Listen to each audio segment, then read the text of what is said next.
fabulous fabric from the land of the five rivers.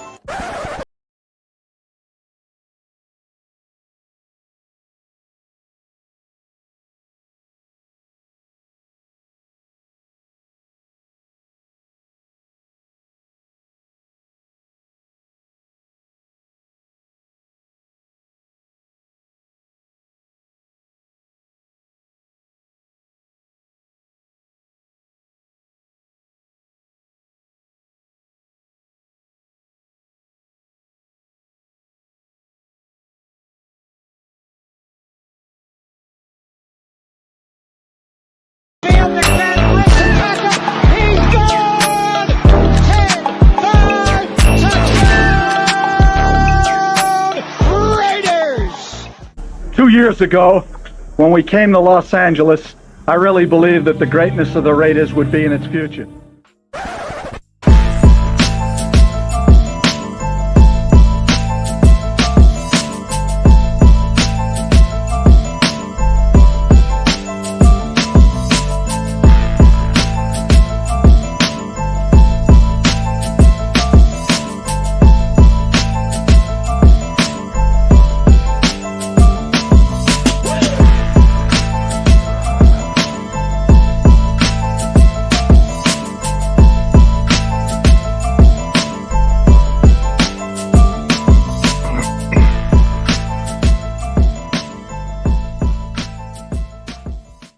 Hey,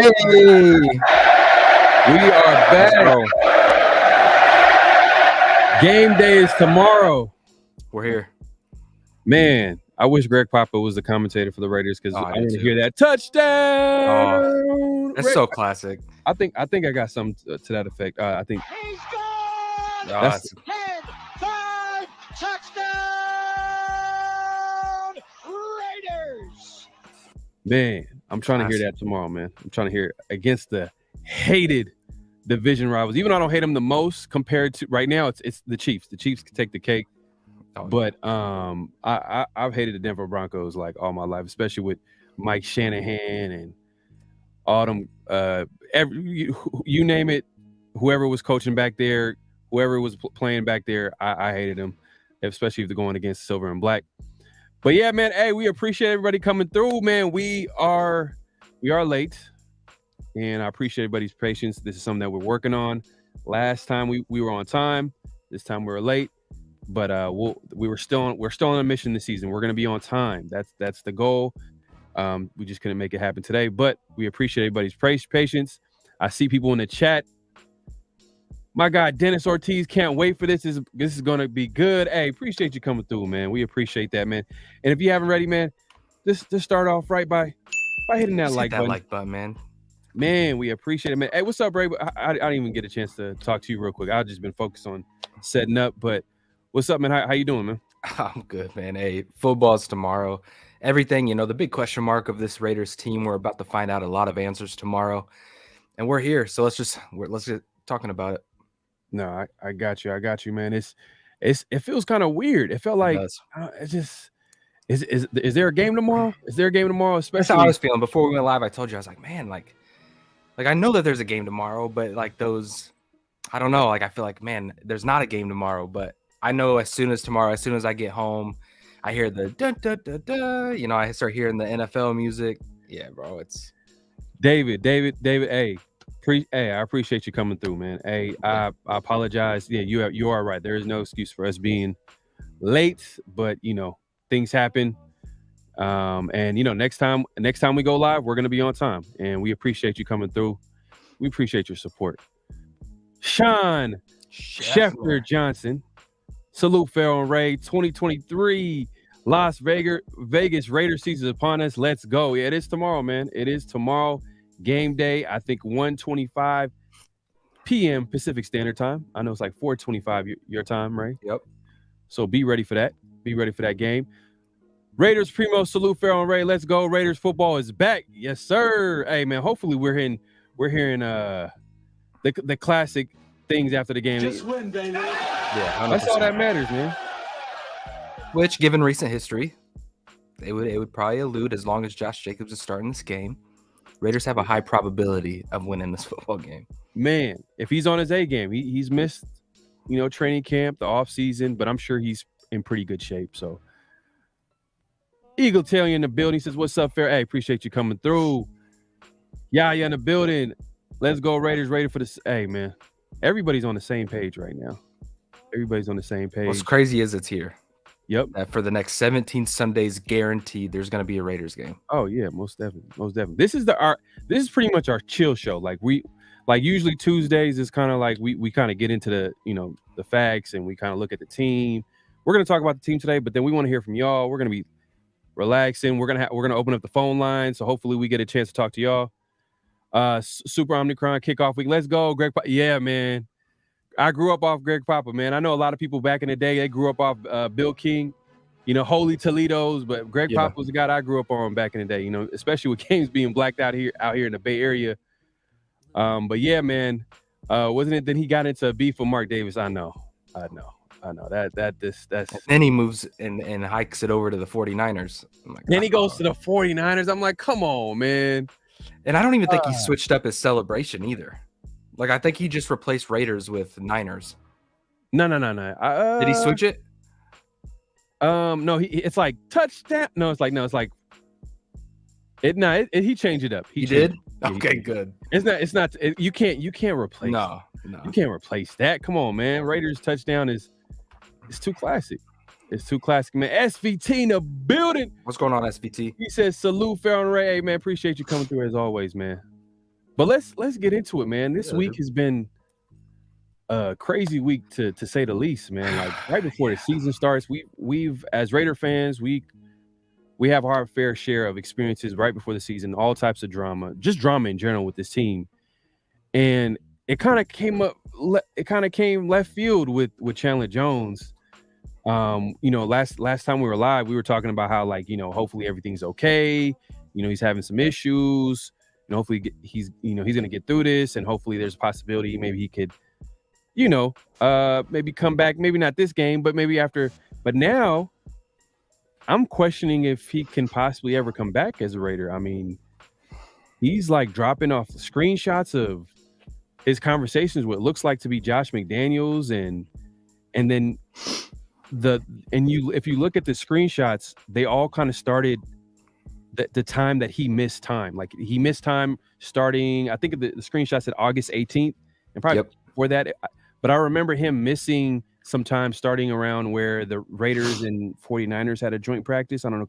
Someone correct me if I'm wrong. I just remember seeing him on the not on the injury report, but he's just been missing since then. Like every time we hear about training camp notes, Chandler Jones wasn't there. So we thought it was an injury. We thought he was probably dealing, they're kind of giving the guy veteran rest days. They're not going to push it a little bit hard. We didn't have any thoughts that he was probably going to, miss a game, let alone I don't even know if he's going to come back as a Raider, to be honest with you. But what are your thoughts from this whole week, man? It's been crazy. To sum it up in a nutshell, I just hope that Chandler's all right. I'll just put it that way. Just everything, man. Like it's a long conversation to kind of dive into, but I don't want to get into all of it. But at the same time, it's just one, Chandler, I hope that his mental state is right. I hope that there's not any type of issues going on. Clearly, the Raiders think that there is, and they want to have taken the measurements or done the things that they did if they didn't believe that. I love how the locker room has reacted. I love that these players are keeping everything in house. I love that the beat reporters in the building are being respectful about it and keeping everything in house. Yeah, I think that this is how personal matters should be handled. And if he is in the long-term vision, which I think Dave Ziegler and Josh McDaniels really do love Chandler Jones, and they're looking out for the man before the player. And if the man gets it together, I think that there's a chance for the player to play on the field. Outside of that, man, I think right now for the Raiders defense, Malcolm Kuntz and Tyree Wilson, and this might be a little bit controversial, but I think those two give you a better output than Chandler Jones being on the field right now. So I think Malcolm Kuntz is kind of walking into his own. This is his opportunity. He hasn't got this opportunity with this regime yet. Yeah. So he's about to get a huge chance to go out there and show this coaching staff what he's capable of. And you mix that up with maybe first down run defenses with Tyree Wilson, and then third down situations, I know everybody would say probably Tyree, but I would probably say Malcolm Kuntz, a guy who's just kind of more disciplined, knows where he needs to be, can get a hold of the quarterback, and kind of unleash Malcolm Kuntz too on those third downs. So overall, man, I'm pretty optimistic about tomorrow for the defense. Yeah, I agree. I think it's going to be, DN by committee. Yeah. Obviously, I think Kuntz is going to get the start. He's had a really good training camp off season. He was my surprise cut.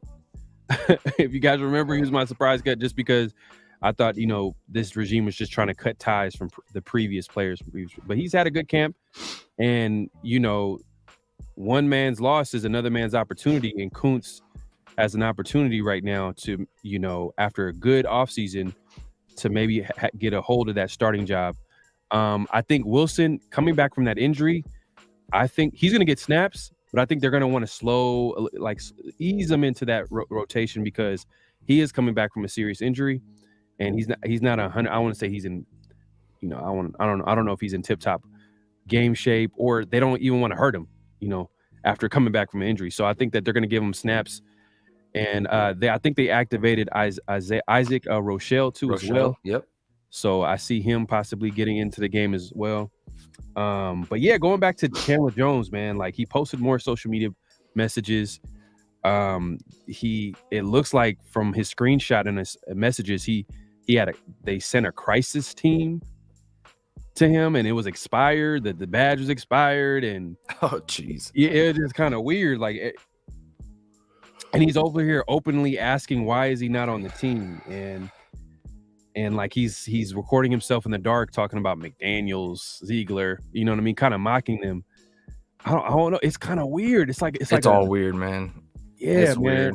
It's weird, and we're gonna find out as time goes on. The truth will come out, but it just I don't want to speculate too much, but it just seems like a A-B type of situation. I don't know. And I've heard someone say that he's really good friends with AB as well, and I don't know. Hey, if he's really good friends with AB, then maybe he's taking advice from AB. Like, hey, maybe I want to get out of this situation with the Raiders and go to a different team. And who knows? We'll see what happens. I don't want to speculate too much because it might be more to it than what we know. But I just thought it was crazy. But yeah, man, Kuntz is most likely going to start. We'll see Wilson. I can't wait to see him out there. Now we're going to see more of him compared to what we would have seen with Jones starting. But let's take a look at the injury report. The final injury report. Let me post it on the screen. Let's see here. Final injury report. Right. So for the Raiders, Carter's on the injury report. He's listed as questionable. Okay, so that's the guy that I'm excited to see on Sunday because he's obviously got some skills as a returner. Oh yeah, for sure. And he's gonna put the Raiders in really good spots if he's out there. But no surprises on the Raiders side. I mean, cornerback Brandon Facyson, I think they put him on IR. Did they put him on IR designation to return? I believe they did that. Chandler Jones obviously is not going to be out. Is going to be out. Any surprises on your end from what you've seen from when you're looking at this injury report? No, to be honest with you, I'm actually ecstatic about this injury report for us. I mean, Chandler Jones, that was to be expected. Brandon Facyson, that was to be expected. DeAndre Carter, I guarantee you he's going to suit up, and he'll probably have a limited role with the kick return duties. So, yeah. Overall, man, we're going into this game as healthy as we probably will be all year. So I have no problem with this injury report. I think the Raiders have done a phenomenal job getting through this preseason and training camp relatively healthy. So, I mean, let's go give Denver everything that we got. And I forgot to hit up the chat, man, because I want to hear from y'all today, man. Cool Kev says they overpaid and it's blowing up in their face. Ziegler, man. Yeah, man. I don't want to think the worst, but man, man, I hate to see it because I'm trying to give this regime a chance. But that Chandler Jones signing is looking really really bad right now. But we'll see, man. We'll see how it all shakes out. Raider Pete in the building says, "Yo, Pharaoh, what would a Raider week 1 be without outside drama?" Yeah. Kuntz and Bennett gonna have lots of opportunities. Yeah. Are you talking about the cornerback? Jacorian Bennett, man. Yeah, I can't wait to see him out there, man, in action, going against, pretty much, man, starting caliber players. So we'll see how it looks, because we didn't really see too much of him in the preseason. We kind of did, but we didn't. So we didn't really see too much. T. Severe in the building says Chandler Jones with his mind right is better than Kuntz and Tyree at this time. But clearly Chandler, yeah, man, I think he's a veteran, and I like the idea of Chandler Jones, where you have a, obviously he's in the latter stages of his career. Chandler Jones, he's past his prime, but he's a definitely like a great player in his prime. So he has all that experience that he can possibly, that wisdom that he can give to a Tyree Wilson. And then you have a Max Crosby who's actually doing it. He's in his prime. He's doing it. So you got different angles where Tyree Wilson could look at, but now like Chandler Jones is and I agree. 112 career sacks. I mean, that's there's no turning your eye to that. So he's a well-established player. He's great. Obviously, he is better at this point than Malcolm Kuntz and Tyree. But like for tomorrow's game specifically, Malcolm and Tyree, I think, give you an edge. And matter of fact, I'm excited because it could be a little bit of a newfound energy for that defensive end spot. So right. I'm excited for Malcolm Kuntz. I've been high on Malcolm Kuntz for a long time. He just hasn't been able to get that shot. He's always been in the shadows of somebody. So here we go, right? This is the biggest stage. This is the biggest opportunity. So what better way to do it than to get after Russell Wilson?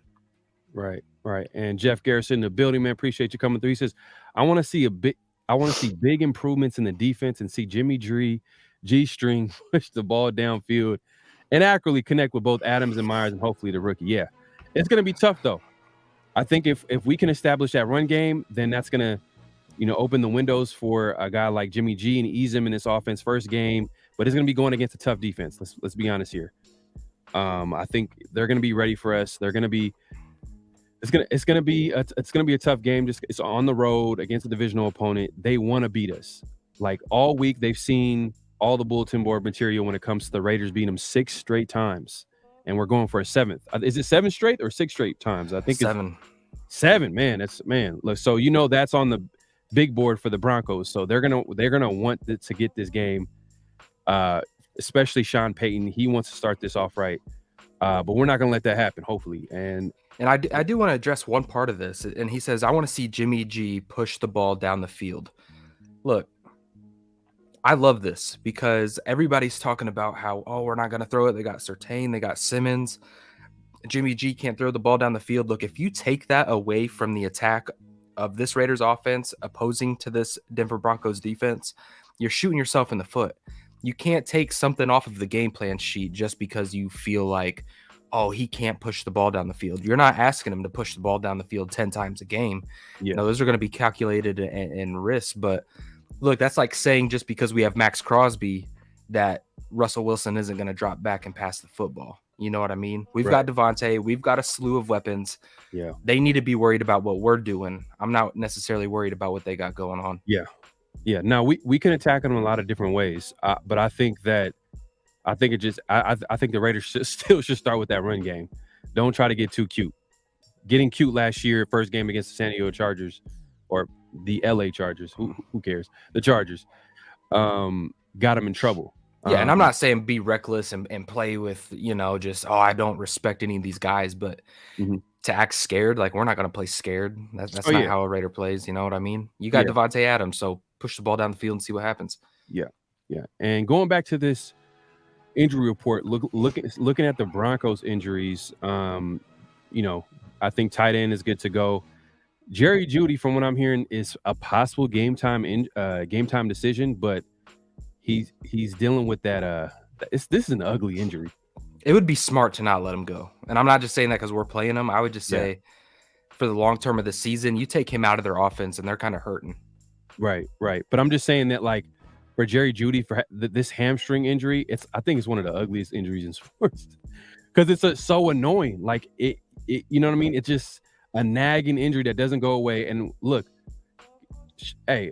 former Raider Darren Waller is missing this week. I think he's on the injury report with a hamstring injury. So does that trade look a lot better?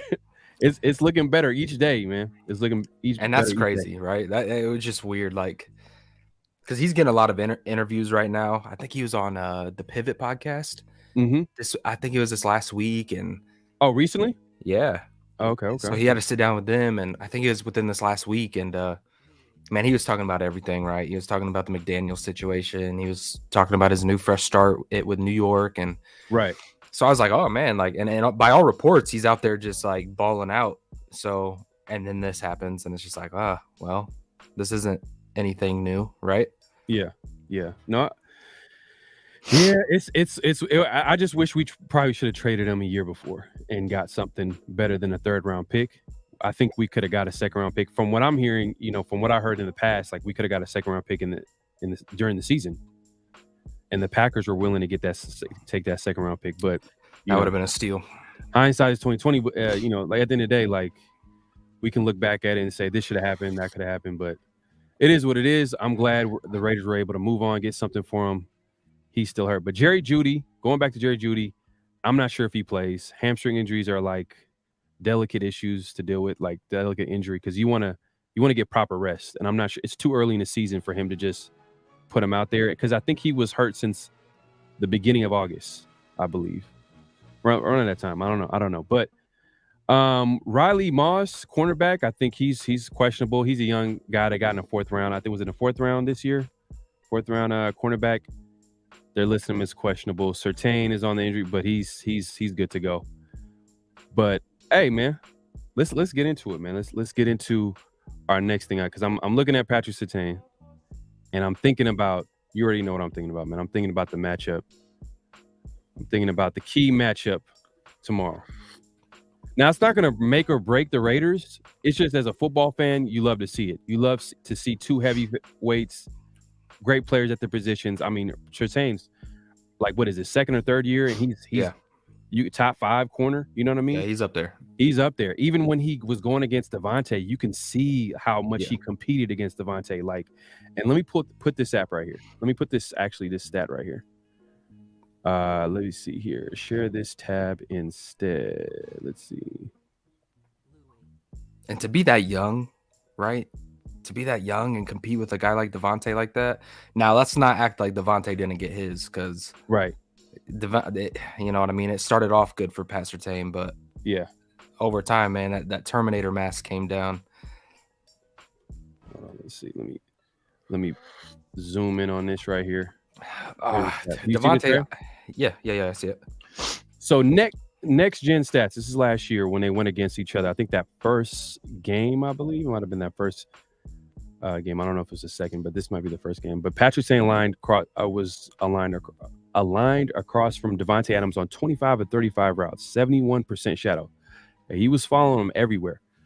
And Surtain forced more tight window targets than receptions allowed, 4 against Adams. So this is what we mean. He competed with them. 4 receptions, 46 yards. I think obviously Devontae had the last laugh. Oh, yeah, 100%. You know what I mean? Game winner in overtime. He was in his bag with his route running, setting him up. And he set him up with that route early in the game. So he showed the crosser. Yeah. And then like he hit him with the crosser, then stopped and dug in right. I was, bro, that was nasty. And you know what I liked about that route is when Devontae was talking about it after the game, how he was talking to the coach about it. And he kind of like told the coach, like, hey, look, like we should run this route later on. Because he knew that he set him up. Like he knew he bid on it. And man, that's just a great player making great plays at the end of the day. But I just wanted to show this real quick, just because this is going to be the matchup, man. Adams and Surtain, man. We all know that Devontae Adams is the one of the best receivers in the league, if not the best. And he's going against Surtain. It's not going to make or break the Raiders, but it's definitely going to be a matchup that we're going to be looking forward to watch. Another matchup, and I'm going with the easy ones right now. You know, Ray's going to give you the good stuff. He's going to give you the good stuff. But we got Max Crosby and Mike McGlinchey, O-tackle. We talked about this last live. Hey, this is going to be a matchup right here. We already know why Mike McGlinchey's here. Max Crosby has been terrorizing the Denver Broncos, man, every time he goes after him. You know what I mean? And Sean Payton got here, and he wanted to address the O-line. And obviously, he got that O-tackle on Mike McGlinchey. He's seen what he did to him against the Niners, and he had a solid outing. He didn't give any sacks. Max had like 12.5 last year, none against Mike McGlinchey. And then, okay, Sean Payton comes in and be like, hey, maybe you should come play for the Broncos if you could do that again against Max Crosby. I don't think that's going to happen on a consistent basis, but it's definitely another matchup that we should take a look at. But what are your matchups that you're looking at in this game, a game within the game? Well, let's start with the defensive side of the Denver Broncos on the interior. Coming with Vance Joseph, new Denver Broncos defensive coordinator, Zach Allen, defensive tackle, and also DJ Jones, who was here with the Broncos last year, two dominant run defenders. And it's not going to be any type of surprise that Josh Jacobs is going to try to get effective on the ground, get the Raiders' chains moving a little bit, get those first downs. And hopefully later on in the game, we're starting to eat into those big trunk plays. So first and second down is going to be huge for us winning tomorrow. And that starts with Zach Allen and DJ Jones. These are two big guys in the middle of that defense who can really get after it with run defense. So I'm really looking forward to seeing how Andre James, Dylan Parham, Greg Van Roten, how those guys deal with those big guys in the middle of this defense. Because if we can get them out of the way and kind of get up into the second level of this defense, I think that's where the Raiders are going to have some success. Mm-hmm. I'm not necessarily worried about the ends. Randy Gregory, respect him. I think he's a good speed rusher, but going against Colton Miller, I'm pretty confident in that matchup. Mm-hmm. And even if they throw him on the other side against Jermaine Illuminor, I think Jermaine Illuminor is going to be okay with that situation. So really, you guys, it's the interior matchup of this football game. It's cliche, right? Inside the trenches. So inside the trenches for me, for this situation, yeah, this is going to be big. So keep an eye out on Zach Allen and DJ Jones. Yeah, man, that's something that we're going to take, because at the end of the day, too, our guards, I feel like in the preseason, we looked pretty solid at O-line, but yeah, they're going to get tested this game. They're definitely going to get tested, and I think that's definitely a good insight right there as far as a game within a game, man, matchups, and that's something that we're going to have to pay attention to tomorrow. But my guy T. Severe says he's one of the most prolific passers of all time, one sack away from being top 25. I think he's having a conversation in the chat. Yep. Jeff Garrison. We got Jeff Garrison in the building. He says Coots has the opportunity to be a huge part of the Raiders defense moving forward. Let's hope that he has developed into a man we hoped he would be. Definitely. I mean, I think Raider Nation has been waiting for Coots to be part of his D-line rotation. I mean, last year, new regime, it felt like he was in the doghouse possibly. But, he's had another offseason with this coaching staff, good offseason, good training camp. Now tomorrow he has an opportunity. We don't know for sure who's going to be taking the start, but it just looks like, I feel like we can all kind of assume that Kuntz is probably going to be the guy starting on the D-line. And look, Kuntz is getting all the with Chandler missing, Kuntz and Tyree are going to get all the praise, but I think our eyes also have to gravitate towards the inside of this defense. Like we talked about it on last show, Bilal Nichols versus Powers, their guard. Jerry Tillery, those type of guys, Adam Plant, like the rotation of those guys on the interior of this defense is going to be huge. So I know everything is looked on the outside, Randy Gregory, Max Crosby, Malcolm Kuntz, Tyree Wilson, but in this game specifically, historically, within the last 6 times we've played them, it's won and lost with inside the trenches, with the guards, with the defensive tackles. So yeah, I think tomorrow when we're watching the games, it's going to be evident on the interior of both sides of the ball where we should really be focusing on. Yeah, is it saying he's excited for Tyree to suit up? Yeah, man, I'm definitely excited to see that and how they implement him. I'm sure they're going to probably put him in positions to succeed, maybe in obvious passing down situations, put him inside, you know what I mean? Put him in a third down here and there. I mean, it's going to be a DN by committee. I think they're going to ease his way in the snaps, but look, McDaniel said, like, no one's going to be playing 70 snaps. Everybody's going to have a chance to get in there and be a contributor. So I like that he's going from that, from that approach. He has to, because, your projected starter for the season is pretty much out, and we don't know until when. Hey, man, I'm with you. Yeah, look, like hindsight is 20. Hey, man, at the end of the day, we thought that, a lot of these guys we couldn't have got higher first-round pick. I mean, higher picks, but it is what it is. We got to move forward. This regime got to move forward, and they got to show us that they're someone that we can go behind and believe in. Jerome Clemens says, I know why he was brought in severe, but with his 10 sacks from the year before it was BS. He got lucky and got 5. Okay, so severe over here is causing mayhem in the chat right now. He's going at it. But hey, if you haven't liked the video, make sure to hit that like button, man. We appreciate the support, and how you show us support is by hitting that like button, and also subscribe if you haven't subscribed. And also hit that notification bell. So if a lot of people tell us like, hey, we missed your live, hit that notification bell. It will let you know exactly when we go live. And obviously we're on my channel. The next time I go live, it's going to be on Ray's channel. So you want to go over there and hit and subscribe to his channel as well. And D Menace, I believe, has his link in the chat. My God, D Menace, one of my mods. You see the link right there. So make sure to hit that link and go over and subscribe to Ray if you haven't already. Jeff Garrison he's going in right now. McGlinchey's good, but the Donkeys' main issue was their interior O-line. I want to see Tillery and Nicholas dominate. Yeah. I think this offseason they addressed the offensive tackle Mike McGlinchey, and then they got Ben Powers. So that's a guy I think Ray was talking about last show, is a guy that you wanted to see going against RD tackles. Yeah, man. RD tackles they got something to prove. So I want to see Byron Young. I want to see kind of a little bit of a flash of pass rush from him as well. Hey, Miguel, man, no one farted, bro.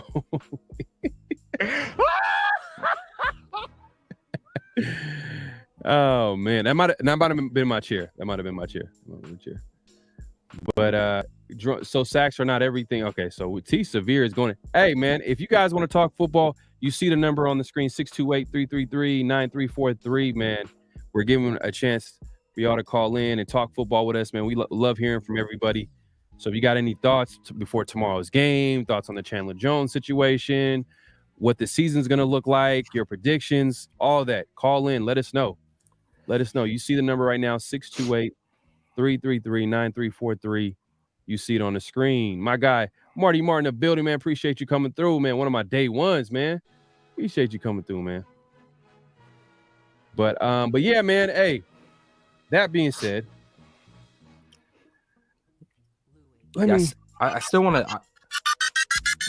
Okay, before we go there, I do want to talk about a few matchups here, and I'll get your opinion on them too, because there's a lot of game within the games going on here with the Broncos and the Raiders. So a big question mark for us that we've been talking about all offseason, right? Linebacker room. What do these guys look like? How are they going to play? Are they going to be effective? We know downhill run defense, they're probably going to be pretty good with Robert Spillane, Divine Diablo.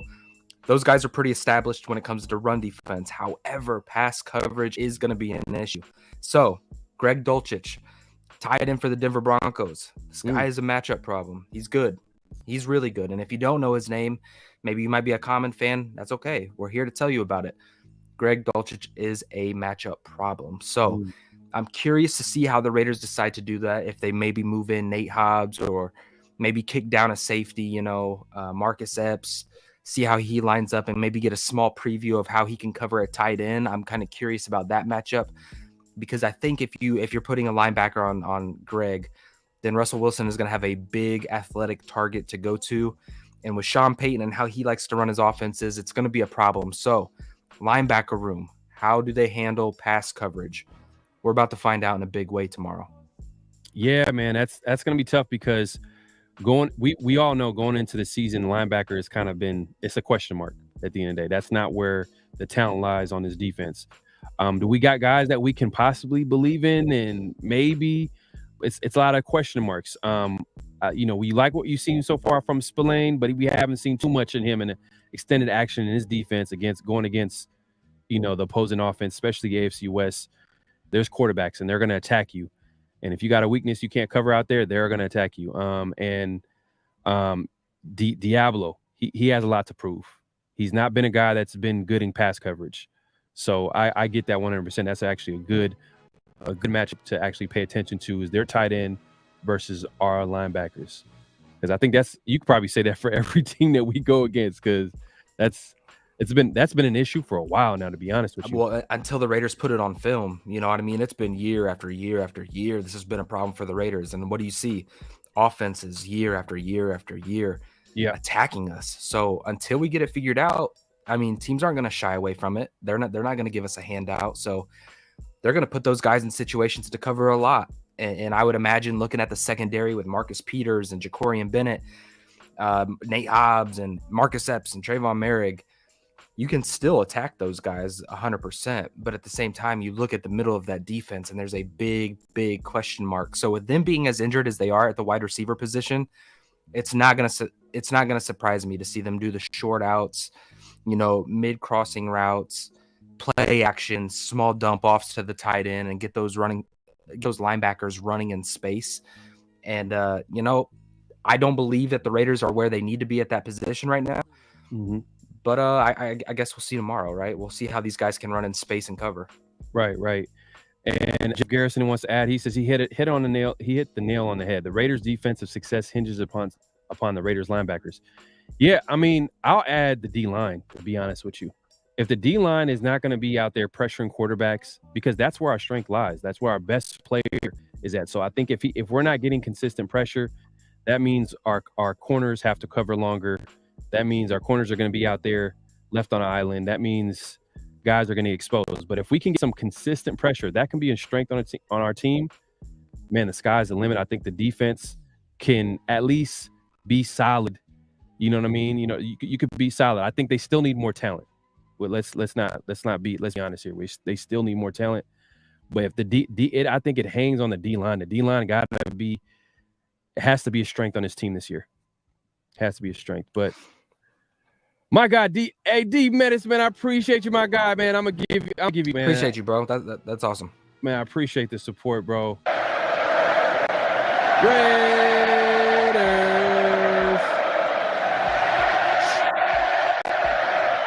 Hopefully we hear a lot of that in Donkey Country. You know what I mean? Raider fans show up. Raider fans are around the world, man. The support is crazy. So hopefully they're going to be there on the road against Denver. And man, we're just going to be hearing that all day, man. If this is going to make every Denver fan cry right now, man. This chant right here. But now, for real, man, hey, man, I hope it's going to be a great game. At the end of the day, we come out with the W. That's all that matters. And also think about it, too. We haven't even, since he's been signed and he also got a little bit of burn in the preseason, Marcus Peters. I mean, let's talk about it. Let's talk about that veteran savviness in the corner room finally. Rocking the 2-4. Finally a player that you kind of feel is that 2-4 feels right. You know what I mean? And right. Look, he's got a big matchup with Cortland Sutton. And Cortland Sutton is getting a ton of hype this offseason. He's had a huge training camp. Denver feels very, very good about where he's at in his career. And look, Marcus Peters has pulled a matchup in week 1. So Patrick Surtain, Devontae Adams, that's the main event. You want to look at the co-main event when it comes to skill position battles, Marcus Peters and Cortland Sutton, because Marcus, I'm curious to see what his man coverage skills are like. We're going to see a lot of that. But I also think too, we talked about it before, I think we're going to see a nice blend of zone coverage in this Patrick Graham defense with the type of guys that they brought over. Yeah, we talked about it earlier. Brandon Faison being a cover 3 guy. Nate Hobbs finding his niche, his role as a rookie in that cover 3 system and bumped inside into the nickel. Marcus Peters has played a lot of zone in his career. So I don't think that the Raiders are going to be as predominantly man heavy as they were last season. I could be wrong, but just by the personnel decisions that they went out and made, I do think we'll see some zone coverage. And also Jacorian Bennett versus Mims, their wide receiver that they took this year. So it's rookie on rookie battle out there, especially on the outside, if that's where Jacorian's going to be. Mm-hmm. Somebody for Denver has to step up. And if Marcus takes or limits Cortland Sutton at all, look, you got to look at Mims as a big athletic body who can really high point a football, really bring it in. He uses his body really well. So Jacorian Bennett, he's got a big matchup going this week too. And a lot of people haven't targeted him in this preseason. So I'm curious to see what that looks like. Yeah, and he's going to get targets. He's a rookie. He's a rookie at the end of the day. And speaking of Cortland Sutton, he has had his best games against the Raiders, to be honest with you. So yeah, that's definitely going to be a key matchup. I don't know if Peters is going to be a guy that's going to consistently stop him. But if we can get that pass rush going, if we're going to give him opportunities to make plays on the ball, That's where Peters makes his magic. That's the bread and butter with Marcus Peters' game is his playmaking ability, his ball skills. So, and that's going to start with the D line. Again, it starts with the D line, getting pressure on Russell Wilson, having him force an errant throw. Boom, you got Marcus Peters there jumping the route. I think did he have a pick 6 last year against Wilson? I think he had one last year against Wilson. Well, what's important, or it might have been the year before. Who knows? But yeah, I think it's important for Marcus specifically though to get a turnover, just for these young guys in this room to buy into what it is he's saying on the field. right, You know, like right. I think if he can come away with this game with a turnover or a forced fumble or just kind of show what it is, or just even bringing that attitude. Look, you guys that know where I stand with Marcus Peters, I don't think he is half of I shouldn't say that. He's just not the player that he once was, right? Right. We're not getting prime Marcus Peters here. We're getting a guy who's a little bit, on the wrong side of 30. So we're going to see, but coming off that injury, he's coming off of an injury. So we'll see, man. We'll see. But I didn't see too much in preseason. Obviously, they didn't really throw it to him that much, right, as expected. But I just want to see that energy, right? That dog mentality that we've heard about all training camp leading up to this game is the new. Your audio went out. Your audio went out. But Jerome Clemens says, I saw Patrick Surtain is questionable for the game also. That's huge if he's out or not 100. Well, he was on the injury report, but he's playing this game. He's not going to miss this game. I think he was listed. He wasn't listed as out, questionable, or anything like that. But he was on the injury report, and I can take a look at it just to see exactly what he was on there for. He was dealing with an ankle issue, but he was limited Friday, and his game status is he's good to go. So let me ask you this: Do you got a projected player for a breakout game type of candidate? For a breakout game on the Raiders side, obviously, I'm not going to predict anything on it. Nah, we're not on the doing Broncos side. Let's see. Michael Mayer. Michael Mayer is a guy that can possibly have a breakout game. We haven't seen too much of him. I think he missed a little bit of training camp early on, and then he came back a little bit late, caught some preseason action. We saw him make some catches here and there. But hey, Jimmy G is a guy that's used to throwing to the tight end. So hey, it's a possibility. You know what I mean? A guy like Michael Mayer can come in, make some plays. You got Devontae taking a lot of attention from the defense. You got Jacoby Myers on the other side. Like this Raider offense is exciting if you think about it. You got Hunter Renfrow. There's all these weapons, and then you got a young rookie tight end that's going to be running the seam, that's going to be running these routes, and I think he could possibly have a big game tomorrow. I like that a lot. I wasn't expecting you to go that way. Mm-hmm. I've got Jacoby Myers versus Damari Mathis. I you know how high I am on Jacoby. Yep. In the offseason, I said to you behind the scenes, hey, this is the Raiders' #1 wide receiver free agent target. Boom, they go out, they get him. I just personally think he's a 1,000-yard receiver in this offense. I think you're going to see the best Jacoby Myers that we've seen. I'm not being a fanboy about it by any means. I'm looking at it schematically. I'm looking at it based off of coverage. I'm looking at it based off of last year. He was New England's #1 wide receiver. Everybody knew it. He still produced, I think it was like 898, or it was somewhere around those numbers. He's going to get a lot more one-on-ones this year, especially with guys like Hunter Renfrow. If a guy that you alluded to, Michael Mayer, if he can kind of evolve his offense over the course of the season, I'm telling you, Jacoby Myers, especially this game against Damari Mathis, look for that. Look for that connection between him and Jimmy Garoppolo. And if they can establish that early this season, this Raider offense might accelerate their progression. Hey, Miguel is saying Marcus Peters is old and overrated. Whoo! I'm gonna have to give you a little something for that, man. That's shots fired right there. You coming from Marcus Peters, man. Hey, man, look, he's 1 year removed from an ACL injury. So like last year, that was his first comeback season. Usually ACL, if your name is not Adrian Peterson, it usually takes a while to come back from that injury. Year two. Yeah, it's year 2 right now. It's year 2. So, and he's motivated. Come on, man. He's playing for his childhood team, his family, his friends. Everybody's going to be at the game, every game. And he's playing for he made a statement, I think, in early on in his pressers where he said that his dad can finally wear his jersey. He never wore his jerseys because he was a diehard Raider fan, which is this is a crazy story to hear. But at the end of the day, man, I'm rooting for Marcus Peters. I think he has a chance to bounce back. It's still early. It's going to be a tough match against Cortland Sutton that you outlined. But, man, at the end of the day, I think Marcus Peters, let's give him a chance, man. Let's give him a chance, man. Let's give him a chance to actually be a cornerback for us. I think it's going to all start with our D-line. But, hey, man, if our D-line can get pressure and you got a savvy veteran back there, a guy with ball skills, man, think when I think of ball skills, man, as a Raider, growing up, man, Rod Woodson. You know what I mean? Think Rod Woodson. He comes to this is early. I mean, this is 2000. This is a long time ago, y'all. 02, man, 8 interceptions. Man, if we can get something out of that, I mean, Marcus Peters give us like at least 4 or 5 picks out of it. That's a success in my book. 1 year, $5 million contract. Like, what kind of production would you say it's a successful contract out of a 1 year, $5 million contract?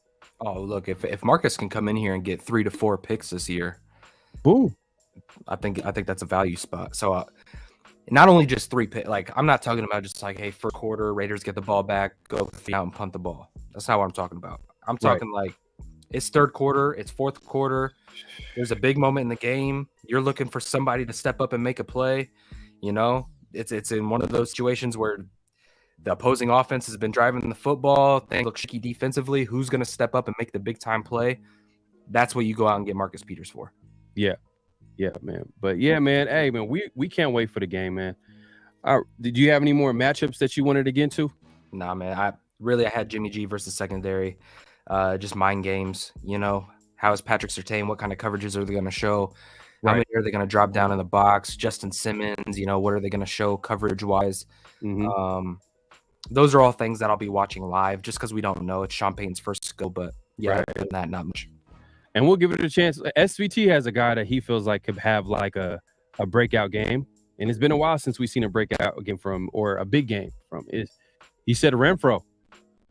You know, you went with Myers.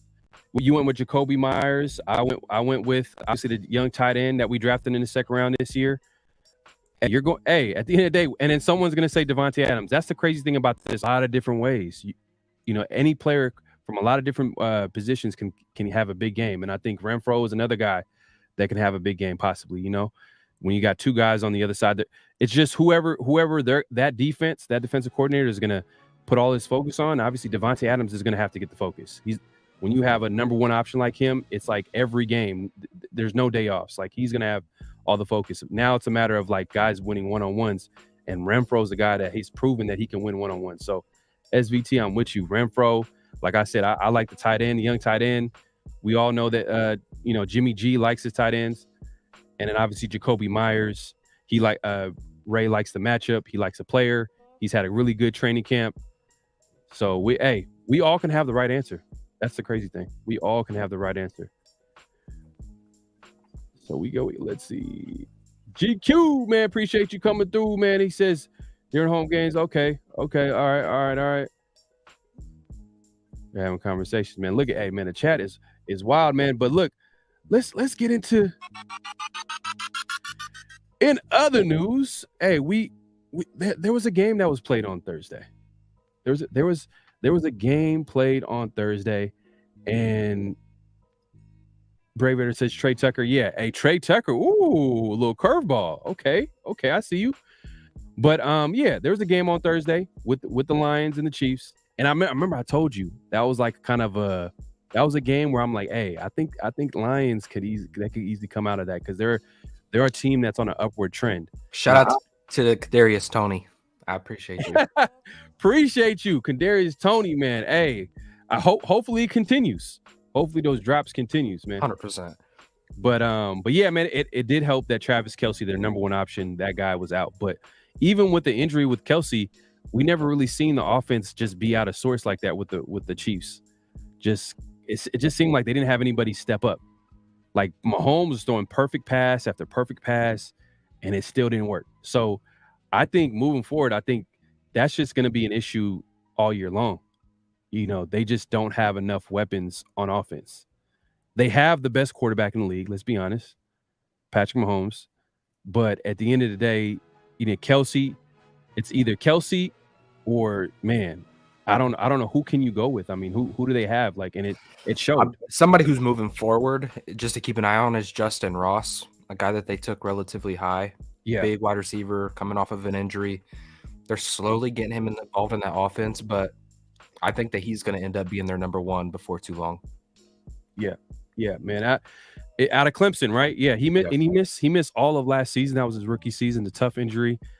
And that's a guy that they're possibly counting on. But he's a young guy. He's still, he didn't really step up last game, but that maybe moving forward it could be a guy. But at the end of the day, it's like it's still, you don't know who's going to be a guy for Patrick. Well, they only targeted him once, which I was surprised. Like, I don't know. I get that he's a younger guy. He's finally getting his footing in the offense and whatever. But look, when you're having that kind of issue at the wide receiver position, like, I was just surprised that Andy Reid didn't get him involved a little bit more. But moving forward, I would say that that's probably going to change.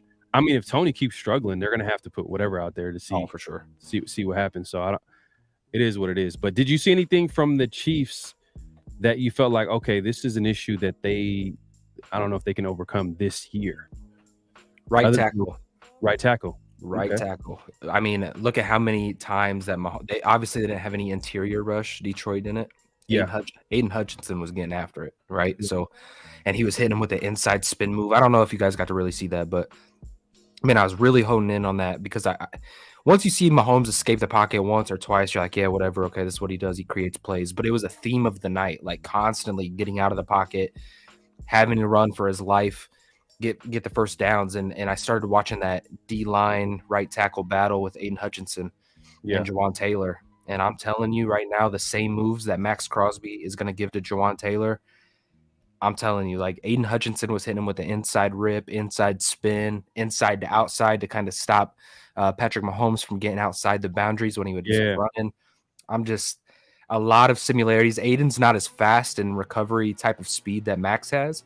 So I've got that circled in the matchup, but we don't play them for a while. So there's a lot of football to be played until then. So Right. It looked like every snap that right tackle had was like a false start.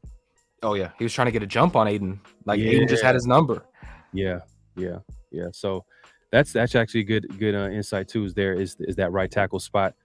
Obviously, I felt like you think they took a step back. The Chiefs. Is there a chance that there could be a new division winner this year? Possibly. I'm going to be careful. It's hard because you got Patrick Mahomes and Andy Reid back there. As long as they have that, it's just they're the team until they're not. That's where I stand with it. So right. But I will say this: I think, let's talk about Eric Bieniemy. Mm-hmm. Like, is there going to be a difference there? Like, offensive philosophy, like how much of that is going to carry over? How much of him was, some of the success of the Kansas City Chiefs offense? Like, how do you feel about the offensive coordinator position, or do you think that's still primarily Andy Reid? Yeah. The play calling, was it all the way there? I'm not sure because it just didn't seem like those magic plays that they usually call it worked. You know what I mean? Maybe it's a lack of talent. They don't have the guys that they want out there that can actually execute those types of plays. There's a couple. I don't know if that was a goal line or it was a fourth down, third down. It was third and something short, and they did some type of trick play. Obviously, the Lions blew it up. That's not something that you see with the Chiefs. Usually, when they do those types of plays, they're money every time. I'm paying attention. I'm paying attention. The Chiefs are 0-1. Here's the thing: they're human. That's what I see when I watch them play. Like, they're human, right?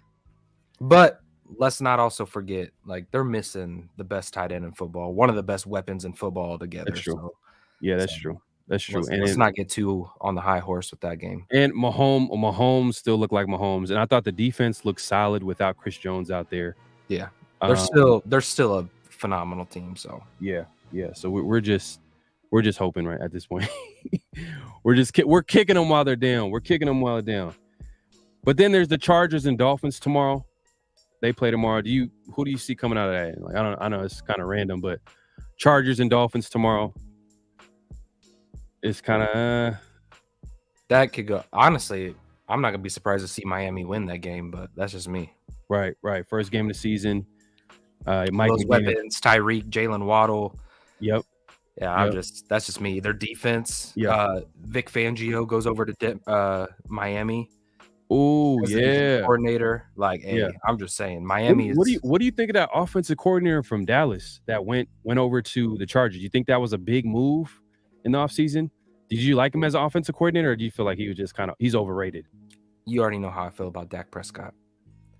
If any of the play calling and the results of that can be translated over to the Chargers, I'm gonna love this pickup. Well, I mean, look. If Dak Prescott was the issue, then that means the offense coordinator was dialing up the right plays then, and Prescott was just executing. If you feel like the player, And look, but Dak's not going anywhere. You know what I mean? Him and Jerry are tied to the hip. It seems like. Brave Raider says Dolphins by 20. Hey man, I like that prediction. Oh, what? Dolphin lost their left tackle. Oof. And Joey Bosa and Khalil Mack is on the field. Oh, I didn't know they lost their left tackle. Whew. That's actually a good point. But hey, oh man, that's tough. It is tough. That's tough. Yeah, two is definitely opinions can change with some new information. Yeah, you know? I gotta. I didn't know they were without their left tackle. We'll see. Man, I mean, we'll see. That's gonna be tough. That's gonna be tough. But I'm with you, Brave Red. I hope it's Dolphins by 20. I hope it's Dolphins by 20. But yeah, man. Hey, if anybody wants to call in, man, 628-333-9343, man, call in if you guys have something to say about tomorrow's game. Hey, could you imagine if the Raiders come out week 1-0, and everybody else in the division's 0-1? Okay. Man. Okay. That's how you start off the season. That's how you shut everybody up, because right now everybody is hating on the Raiders. If you see all the people picking the games, we see the national media, and you know what? I like it like this. I like when everybody is just picking against us. They don't know what to expect. I think the Raiders like it too. I think you got led by your leader, who I feel like has a chip on his shoulder, Max Crosby. So I think he has a huge chip on his shoulder, and you got guys like Devontae Adams who always have a chip on his shoulder. You know what I mean? I heard him earlier in the offseason in an interview talk about like, oh, they thought I wasn't going to be good without Aaron Rodgers, and I was like, you know what? Like, no one, I don't think ever questioned how great a player you are, but like that's the greatness of players. They find ways to motivate themselves. So even if it's not real, you got to find a way to motivate yourself to go beyond. So no, but if you look at the whole roster, we have a roster full of guys like that, just chippy, something to prove. Marcus, Max, Josh, Devontae, Jimmy G. I mean, you go down the list. Like, there's guys to prove something all over the place. Yeah, man. But hey, man, we appreciate everybody coming through, man. Hit the like button. We appreciate the support, man. If you haven't hit the like button, hit that like button. We want to keep coming back and doing this, but you got to support us. And in order to support us, all you got to do. Oh, wait, we got we got a last minute call, man. Hey, man, fourth quarter. Any over-unders? Is this T Severe? Call from Severe. to accept, press 1. Let's go. Voicemail, press. My guy Severe, what's good, man? How you doing? What's good, T Severe? Yeah, I'm good, man. Over here watching our future quarterback, Dante Moore. You said our future quarterback who? Dante Moore. Oh man, you calling it already? You calling already? Hey, you know what? I'll give you credit. I'll give you credit. You were a big guy. That quarterback out of UCLA. He's played well for the Browns, I heard. DTR. Yeah. I remember during that draft process, you were pointing him out. You were saying that, like, hey man, if the Raiders can find a way to get him, and he's playing well for the Browns to the point where they're feeling good about their quarterback room. I mean, obviously they have Deshaun Watson, but they got a guy that they can possibly, groom back there. But yeah, man, what's going on, man? What's on your mind? Nothing much, man. Just excited about this game tomorrow. I'm looking forward to some of the healthy kind of business. I think it's gonna be a tough game, man. I think it's gonna be a tougher game, man, than people are anticipating. I think the Broncos, they're gonna be amped up. They're at home. Sean Payton's first game. I think we're gonna get a locked in Russell Wilson. I think he's gonna be healthy this year. Yeah. He's probably more of a running threat, so we're gonna have to be in a lot of zone defenses, not a lot of man, and probably a lot of 3 safety looks on the field. So okay, it's gonna be interesting, man. It's gonna be interesting. I'm expecting a big game out of Jacoby. I I think Kobe Myers going to have a big game. I'm expecting Josh to have a solid game, but, just what bold prediction. We have one rushing touchdown in the game, and I think Zamir White is the only person that scores a rushing touchdown. Okay. We're getting the red zone. He gets the second, but still, Josh has like 90-some yards. So, that's kind of my prediction for the game, man. But yeah, man, I'm happy to see the Chiefs lose, man. I have, if the Dolphins can handle their business, I think we can be the only team in the AFC West to win tomorrow. So that will definitely set us out on the right path. So what's the final score? Sounds like I got it 27-24 Raiders. Okay. So you feel like it's going to be close? I think we go up 27. Yeah. Oh yeah.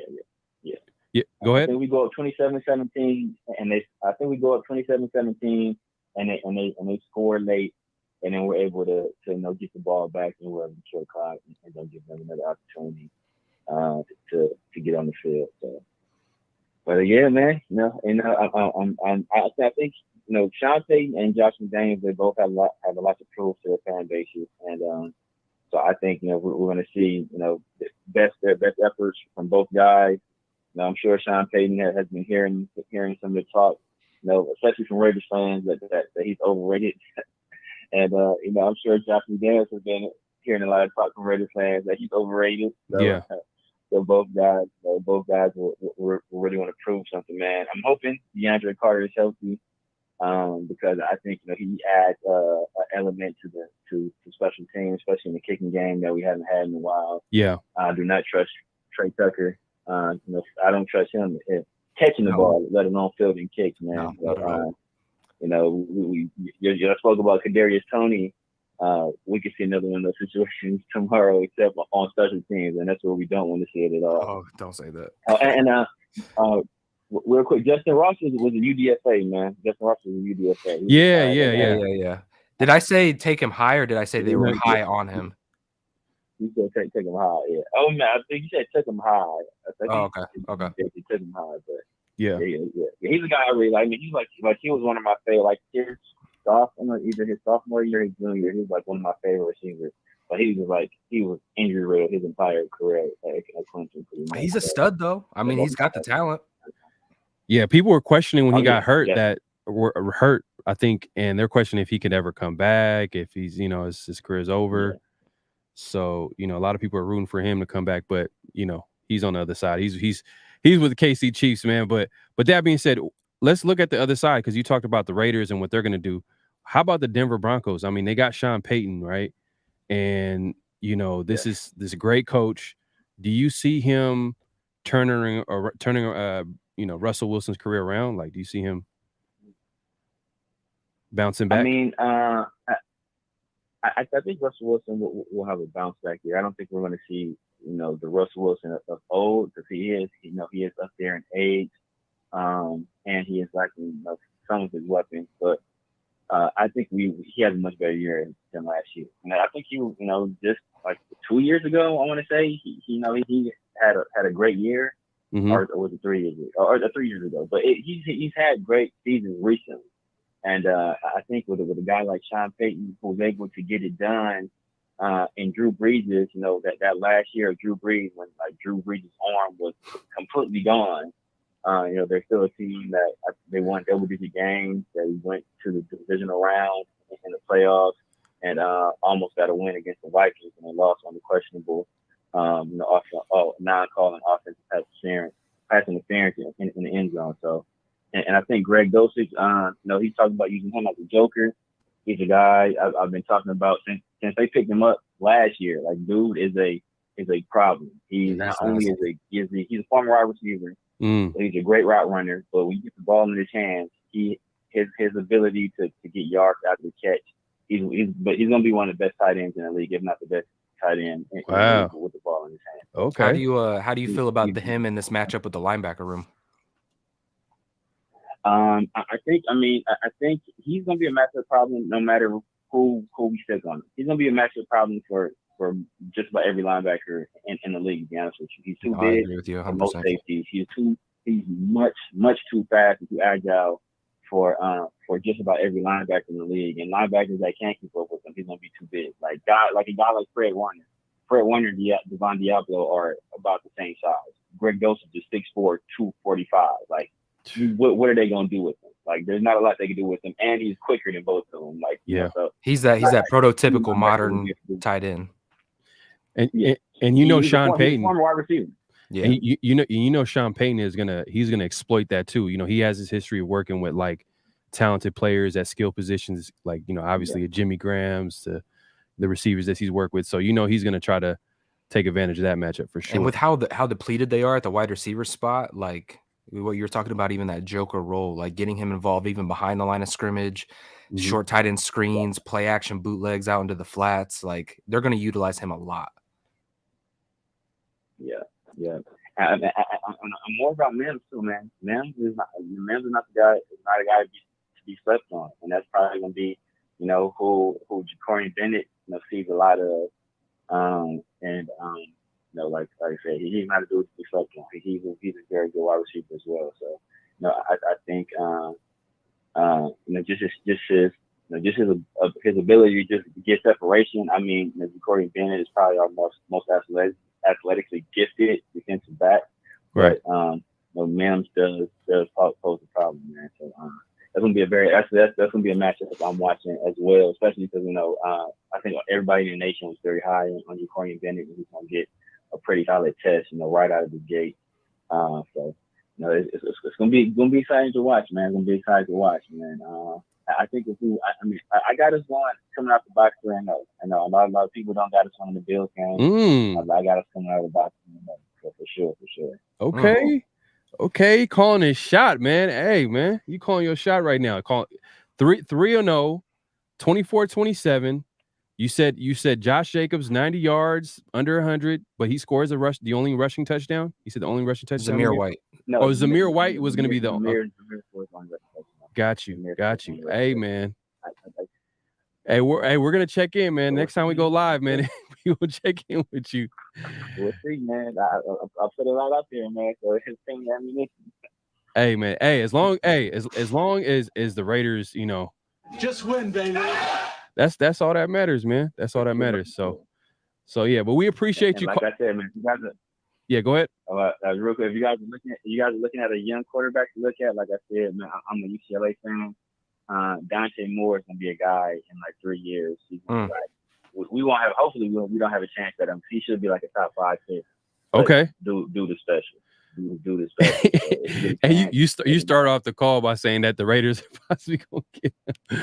Oh man, you crazy, bro. Nah, we're not gonna. No, we definitely not gonna have a chance. My hope is we don't have a chance. Right. So hopefully, Aiden O'Connor is the next one. Okay. Yeah, man. We like what we've seen in preseason, but preseason is preseason. Hopefully, Jimmy G holds it down. And We just need to start a little scout team over here with what we got going on. For real, man. But hey, man, we appreciate you calling in, man. Hey, we love the support, man. Hey, I remember you said last live you said that you're gonna be in Vegas against Pittsburgh. I'm gonna be out there. I'm either driving out there Saturday night or Sunday morning. Okay. Hey, man, we hope to see you. Right now we're looking at tickets, seeing if we can go to the game, man. Tickets is crazy. So we're gonna try to see if we can. Crazy, man. Man, Vegas is definitely the most expensive ticket in the NFL. But that being said, we're gonna try to make it happen, and we hope to see Raider Nation out there, man. The home opener against the Pittsburgh Steelers, Sunday Night Football, man. That's gonna be 2-3 weeks from now. So that's crazy. The Raiders. When's the last time we kind of start off back-to-back road games? It's crazy. Yeah, it's tough, but it is what it is. Let's just knock them out. Yep. Yes, sir. Yes. Hey, man. But we appreciate you calling in, bro. All right, man. I take it easy. All right, man. Peace.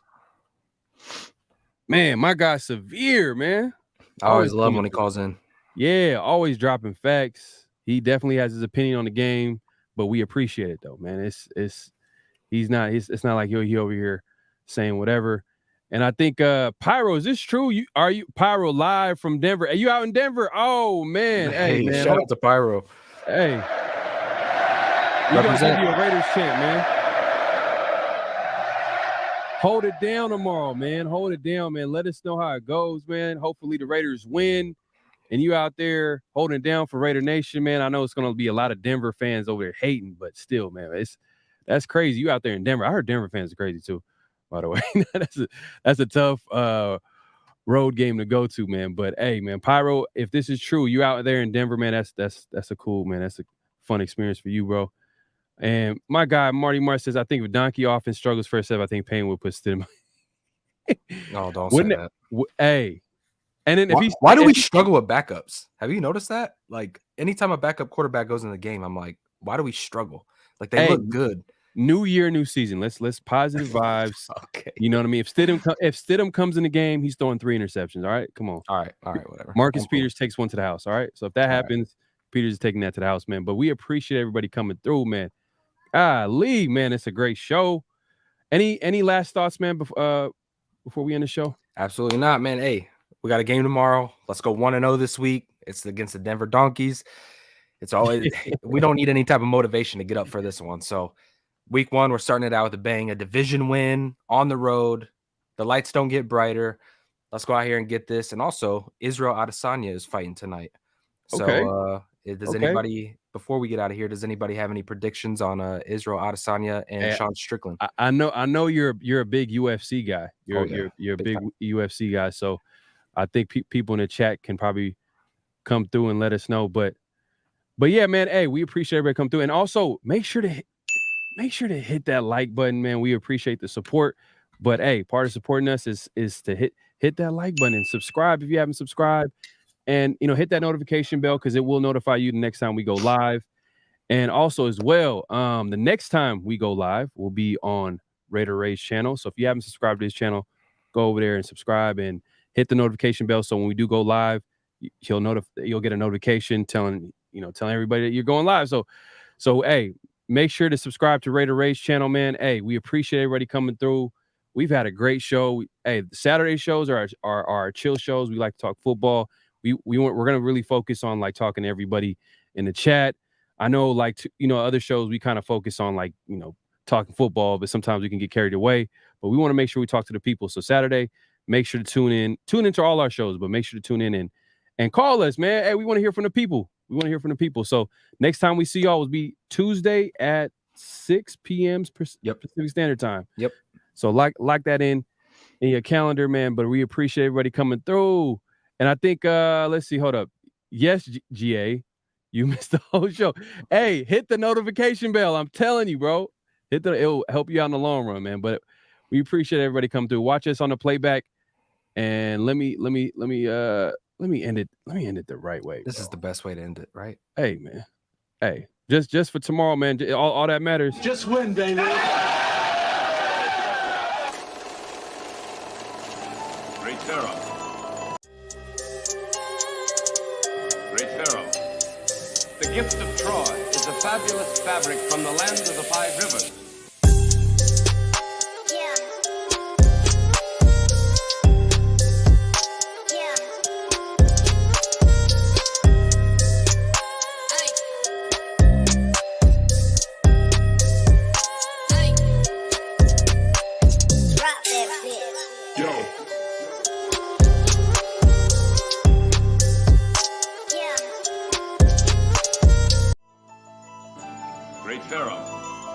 The gift of Troy is a fabulous fabric from the land of the 5 rivers. Beatsmith music. Great Pharaoh. The gift of Troy is a fabulous fabric from the land of the 5 rivers.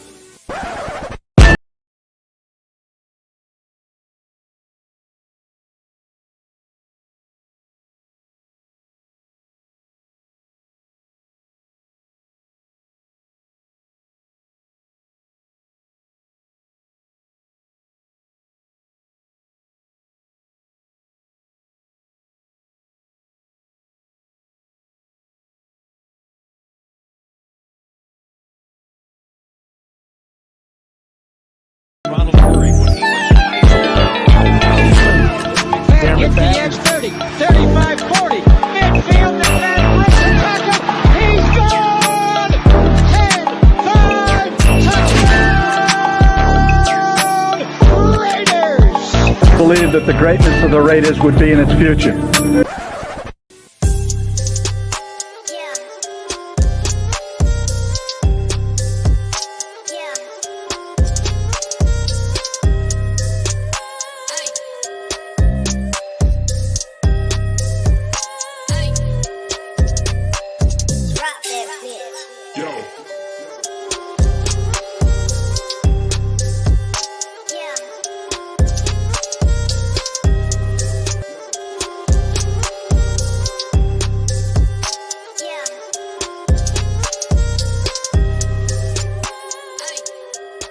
Just win, baby. Hello? You play to win the game.